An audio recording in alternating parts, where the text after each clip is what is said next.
Level 1. Palace Kid. You grow up in a house that feels like a private hotel. Polished stone floors stretch across rooms so large your footsteps echo. Ceilings sit far above you, painted, carved, lit by chandeliers that drip crystals and throw a warm glow over everything. Your bed is soft and wide, covered in thick sheets and heavy blankets that smell fresh every night. Curtains are layered, sheer ones for light, heavy ones for privacy, all falling from ceiling to floor. Your toys fill a dedicated room, shelves and cabinets built only to hold them more than you ever use. Outside, the family compound spreads in every direction. Multiple villas, manicured gardens, tall walls, quiet courtyards. Pools shine under the sun, with water always clean, tiled steps, and comfortable seating areas around them. Staff move like part of the structure. Nannies, cooks, cleaners, drivers, security, gardeners. They appear when you need something and disappear when you do not, keeping the world smooth. Your father walks through this place like its center. Men wait at doors, cars wait at the gate, documents follow him from room to room. You sense that this life is big, and he is responsible for holding it up. Level 2. School Bubble. Your school mornings never start with a bus. A car waits at the entrance of the villa, doors opened for you, cool air already running. You sit in the back, space around you, as the compound walls slide past and the city appears. The school itself looks more like a conference center than a normal building. Tall glass, wide entrances, security at the gate, clean stone paths leading in. Inside, hallways are bright and wide, walls decorated, rooms equipped with new screens and polished desks. Your classmates come from similar worlds. They arrive in cars with drivers, step out in uniforms that fit well and look new. They talk about trips, houses, family projects as if these are standard topics. Teachers know who you are. They are careful with their words. They push you to perform, but also remind you quietly that your behavior reflects your family. You feel pressure without anyone needing to raise their voice. Bad marks do not only feel like personal failure. They feel like a problem you will need to explain at home, in a house where nothing is small. You learn to act calm in public. No loud scenes in the hallway. No sharp words in front of staff. You know stories move faster when they involve your name. Level 3. Roles at home. Home is full, not only with family.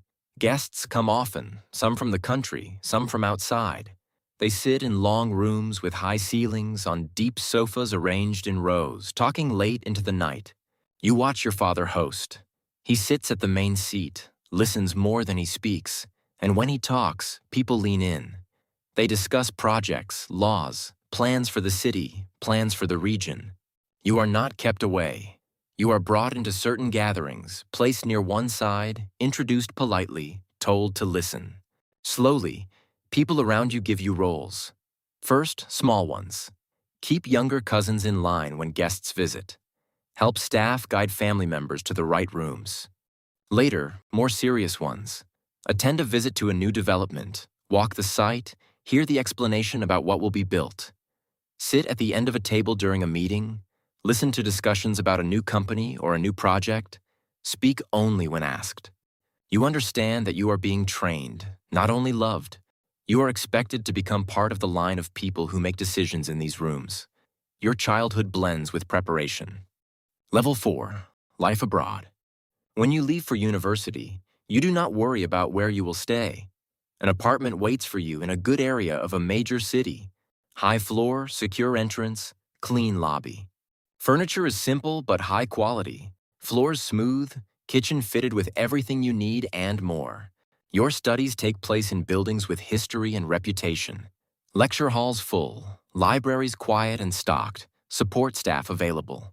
You live with comfort others around you do not have. You do not work nights to cover rent. You do not count coins at the grocery store. Your concerns are exams, projects, and how well you perform, not whether the electricity will stay on. Pressure reaches you even here. Messages from home ask about grades. Ask if you are using your time wisely. Ask if you are meeting people who matter. You know your life is not only about your future, but also about how you will fit into what already exists. You move between different groups, people from backgrounds like yours, with similar stories of compounds and staff. People from modest homes sharing small rooms, stretching every bit of money. You feel the gap. You also feel a separate weight. They fear falling because of money. You fear falling because of expectation. Level 5, return and duty. When you return home, the city looks different. New buildings rise in places that were empty when you left. Roads feel smoother, lights brighter, signs larger. You step into the family's working world. Not at the bottom, not with a generic job. You enter as part of leadership. Your office sits high in a tower or in a section of the compound set aside for business. Large desk, quiet meeting room, glass that looks out over wide views of the city. You see files on projects spread across the country and outside. New districts, logistics centers, residential blocks, hotels, clinics, schools. Some are already open, some are being built. Some exist only on paper. You attend meetings where people older than you present reports and ask for direction. They watch how you react. They measure you without saying they are. Your roles are clear and layered. You listen, learn, and still must carry yourself like someone who belongs in the room. You represent your father and the family. You also need to show that you can think, question, and decide. Every choice feels bigger than the document in front of you. Approve this budget, and it affects hundreds or thousands of people. Delay this plan, and it affects schedules, jobs, expectations. You cannot hide behind the idea of being too young forever. Pressure grows into responsibility. Level 6, luxury beside others. Your days move between soft and hard edges. You start mornings in a house where floors shine, air stays cool, food appears without you needing to cook it. Rooms are spacious, bathrooms large, everything built to feel generous. You visit sites where dust hangs in the air. You stand on uneven ground. Watch workers pour concrete, lift steel, move materials under the sun. Their living spaces are small rooms in long buildings, bunks stacked, shared facilities outside. You travel in quiet cars, seats wide, insulated from heat and noise. They travel by bus in crowded rows, waiting in lines at gates. You know your projects create jobs and activity. You also see how different the lives are at the top and at the bottom of each plan. You feel something difficult in your chest. You enjoy comfort without effort. They work hard and see little of what you see. Your role gives you levers. You can push for better housing, more safety, fairer treatment. You can also look only at the final numbers and ignore the path. Pressure changes shape here. It is no longer only about your image. It is about how much you choose to carry for others when you decide. Level 7, name and fear. Your last name opens gates and closes questions. Officials greet you without making you wait. People say yes more quickly. The same name lifts small mistakes into big stories. If you argue in public, it becomes talk for days. If you are careless, it spreads fast. You live with a quiet fear that stays even in safe rooms. Not fear of losing your home, fear of causing shame, fear of becoming a point others use to attack your father and your house. Pressure comes in soft reminders. Stay calm.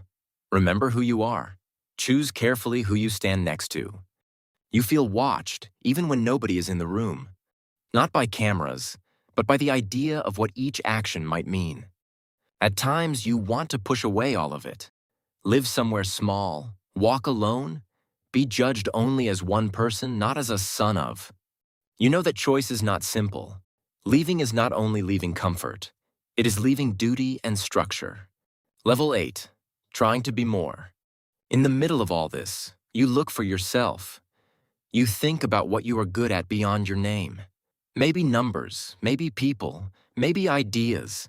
You look for places where you can build something that feels yours, not only inherited. You start small, supporting a school in a neighborhood far from your compound, funding training programs for people who never had access to the rooms you sit in, changing standards in one company so workers have better conditions. Each move feels minor compared to the size of the city. Each move still matters. When you see a child learn at that school or a worker send home a bit more money, You feel a different warmth than the one from polished floors. You feel like part of the distance between your life and theirs shrank by a step. You still sit at long tables back home, still stand in large halls, still live in rooms bigger than most people's homes. You still carry pressure, fear, expectation. But you also start to carry chosen responsibility, not only inherited. You are the son of a Dubai Sheikh. Your life is quiet luxury and constant duty. What you decide to do with that mix day after day decides whether you become another comfortable figure in a long line or someone who uses a privileged starting point to make real changes in places where the floors are not polished and the rooms are not large.